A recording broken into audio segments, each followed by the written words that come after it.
Now, as we proceed to grade 4, we need some other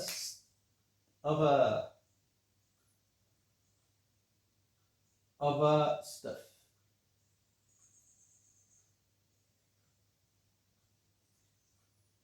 Say, you remember we were perfect fourth and perfect fifth. It was always perfect, the fourth and the fifth. Now, we will see. If we have, say, an F sharp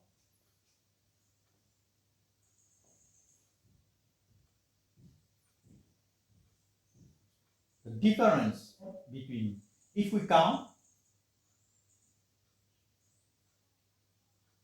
between the C here,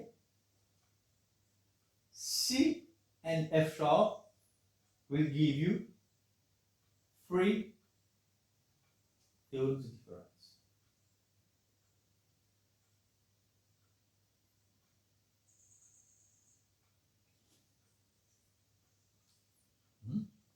Now, see. Now, if we put C and the enharmonic of F sharp, which is G flat, it's still the same number of tones between C and G sharp because it's the same notes, so we'll have 3 tones difference, but the answer will be different. Because let's see, between C and F sharp, so when you work out C, D, E, so it's the first note, second note, third note, and fourth note. We know that it is, the answer will be a fourth, but what kind of fourth it will be?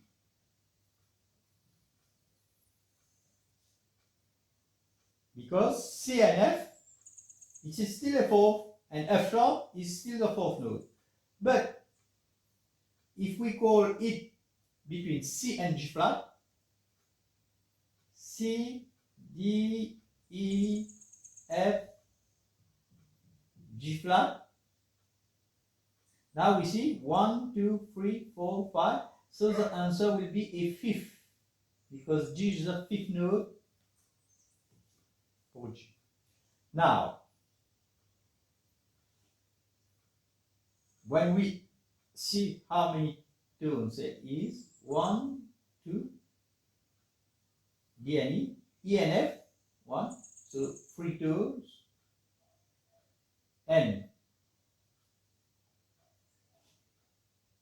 you see C and F. To make a 4, you have to have 2 anyhow. So this one will be an augmented 4. So the answer will be augmented 4. And here, C and G, if we count the same number, D and E, E and F will be half note, and F to G flat will be half, which will give you 3.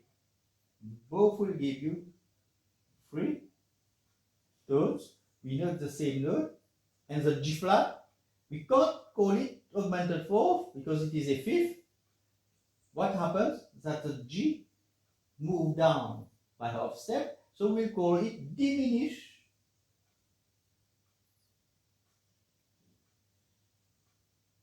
fifth. Okay?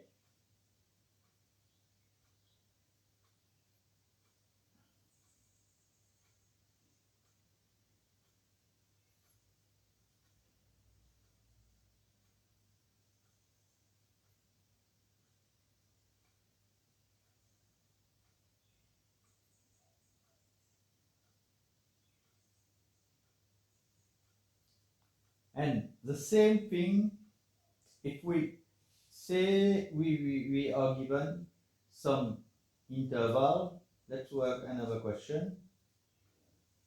Say we are given the intervals between E flat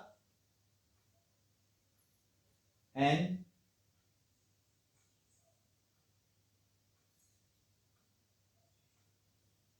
B in natural.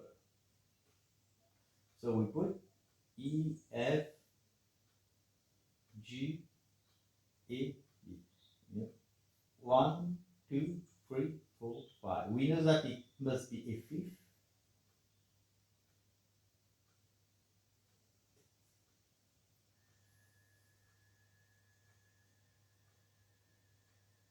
Now, between E flat and F, we have 1, 2, F and G, 1, G and A and B, 1, which add up to 4.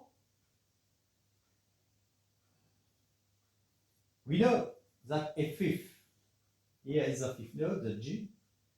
A fifth, we should have 3½ tones, but now it is 4. What happened to this? That this interval, it is augmented to G. So the answer will be augmented fifth. And we have with these small intervals, instead of C to D, for example, if we were given C to D flat, instead of D, it's a major, we will call it minor second.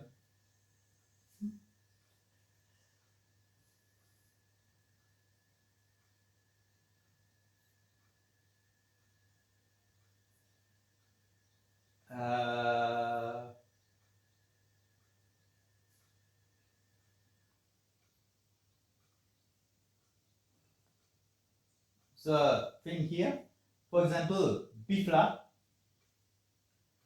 if we put an interval of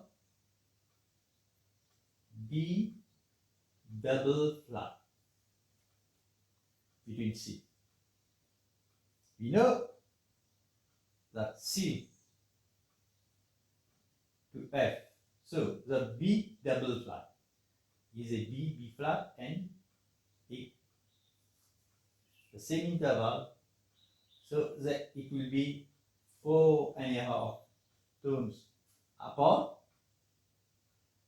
but it will not be 6, it will be 7, and we will call it diminished 7. So there will be a numbers where there will be diminished 7. So now a last thing for grade 5. Suppose we have a C here and we have something here, a D here. You don't have a C, you have a C, which is lower, which is more than 1 octave apart. You have your D here. So what you do, forget, technically we could count it as a ninth, but it's easier to just forget this octave and to call it C to D. It's a major second.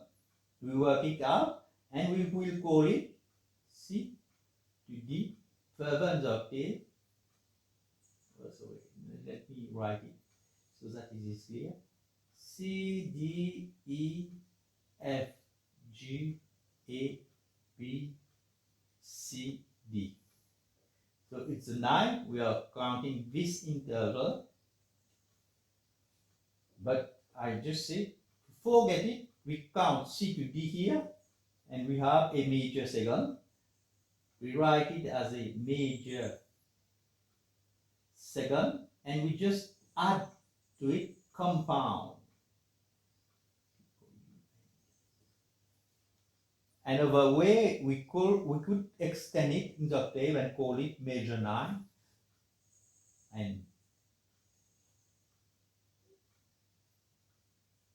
the 11, the perfect 11, so you could count it C to A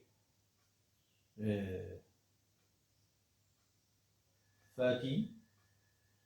Well, instead of using this big interval, it's wise to at first to just put compound, and then we will learn the 11 how to put it, because it's the same thing. A compound major second is the same as the ninth of the chord. So we have covered intervals up to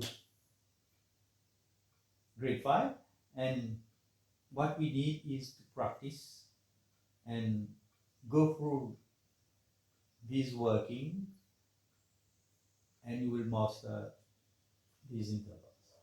Thank you.